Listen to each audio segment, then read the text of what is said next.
Exactly 58 years ago, on the 24th of February 1965, the first murder in the post-independent Kenya was committed. The victim, a member of parliament at the time, was shot dead while driving out of his home in the morning. Who had murdered him and why remains a mystery up to date. Hello and welcome back to the Insight Edition.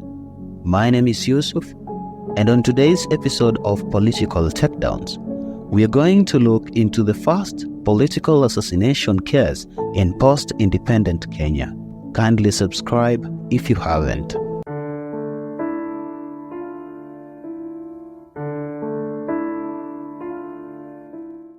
In the morning of the 24th of February 1965, after dropping his wife at her workplace, Pio Gama Pinto drove back home, had breakfast, picked up his 18-month-old baby, and placed her at the back of the car. Then he drove to his gate with the intention of going to work.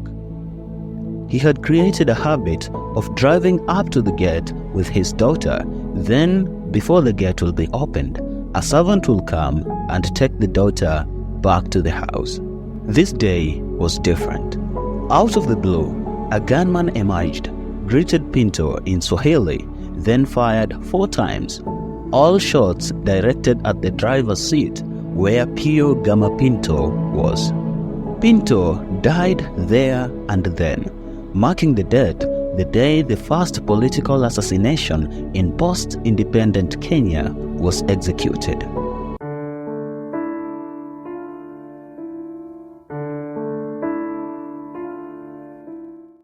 Born in Nairobi on the 31st of March 1927 to a Kenyan Asian family of Goan descent, Pio Gama Pinto was the son to an official in the colonial government of Kenya.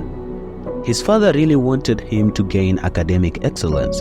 Thus, at the tender age of 8, he was sent to India to study, and there he spent 9 years studying. He excelled in his matriculation exams at St. Joseph's High School, Arpora. He then studied science at Karnataka College, Dharwar, for 2 years, and afterwards he joined the Indian Air Force in 1944 as an apprentice ground engineer. He then took up some jobs in Bombay, where his stay was short-lived, since he had started an agitation in Bombay against the Portuguese colonial occupation of Goa. He returned to Kenya, and after his return, in 1949, Pinto started involving himself in local politics, aimed at overthrowing the British colonial rule. He was among the founding members of the East African Indian Congress, a nationalist political party dedicated to build support for independence amongst the South Asian community of Kenya. Pio Gama Pinto ventured into journalism. He wrote for the Colonial Times, Daily Chronicle, the Uzwad, and he was also a regular contributor to the International Services of All India Radio from 1952. There, he produced a popular anti-colonial program titled Goan Newsletter. Together with the independent Labour MP Fena Brockway, Pinto informed the world press of the political developments in Kenya. His international activism led to his arrest by the colonial authority in 1958, just 4 years after marrying his wife Emma Diaz. He was kept in confinement from early 1958 and released somewhere in October 1959 at Kabarnet. Pio Gama Pinto played a very significant role in Kenya's struggle for independence. He tirelessly fought for the release of Jomo Kenyatta from detention. He actively campaigned for KANU during the 1961 elections, which the party won smoothly. In the year 1963, he was elected a member of the Legislative Assembly and was appointed a specially elected member of the House of Representatives.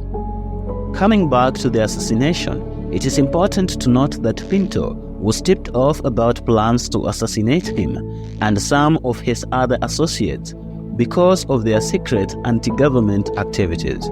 Pinto, who was a socialist, was virtually at war with the capitalist conspirators, largely accused of land grabbing that included Kenya's first president Jomo Kenyatta and his infamous Kiambu Mafia, and not to forget the pioneers of the Western capitalism led by the United States and British government.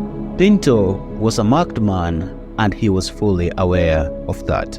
What makes the case of the assassination of Pio Gama Pinto stand out from the rest of the political assassination cases in Kenya is that someone was sent to prison in connections to his murder. But don't let that make you think that justice was served.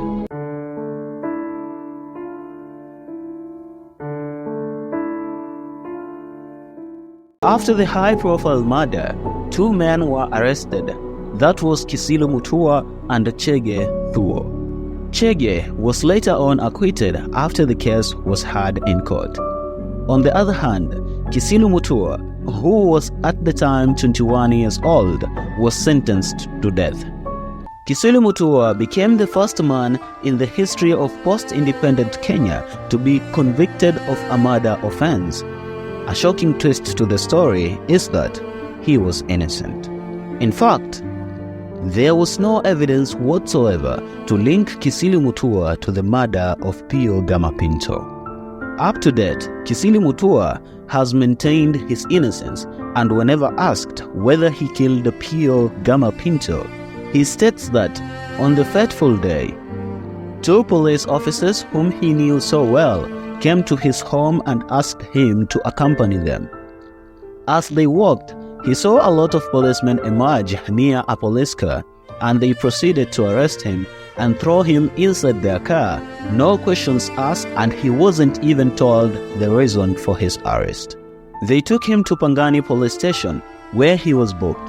Patrick Shaw, who was then the chief inspector of the police, clobbered Kisilu with the help of other policemen until he lost his consciousness.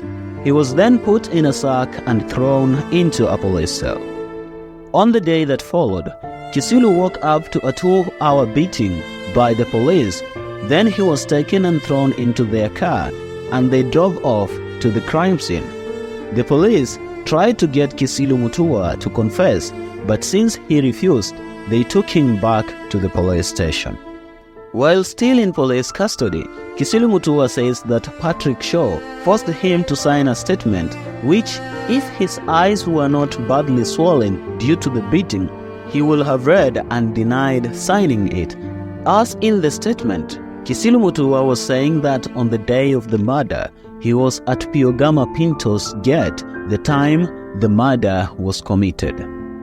The full statement was that Kisilu Mutua, together with Chege Thuo and another man identified as Sami, had been hired by a trade unionist named Makanyango to go and threaten someone in Westlands, Nairobi.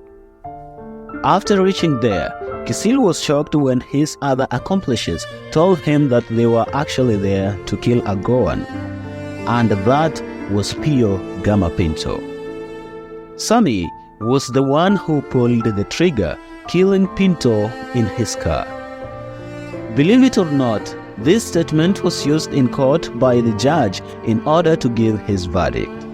None of the 23 witnesses who were called to the stand testified that they had seen Kisilu Mutua or someone who resembled him at the scene of crime. Sadly, Kisilu was sentenced to death. Chege Thuo, who had been identified by a witness at a police lineup, was acquitted, and Sami, the man who pulled the trigger, according to the statement Kisilu Mutua was forced to sign, had been set free by the police earlier on. He didn't even spend a day in a police cell. Kisilu Mutua was placed on death row at Kamiti Maximum Prison Block G cell. He was later on pardoned by President Moi in the year 2000, after spending 36 years in prison for a crime he didn't commit. The real killers of Pio Gama Pinto have never been identified up to date.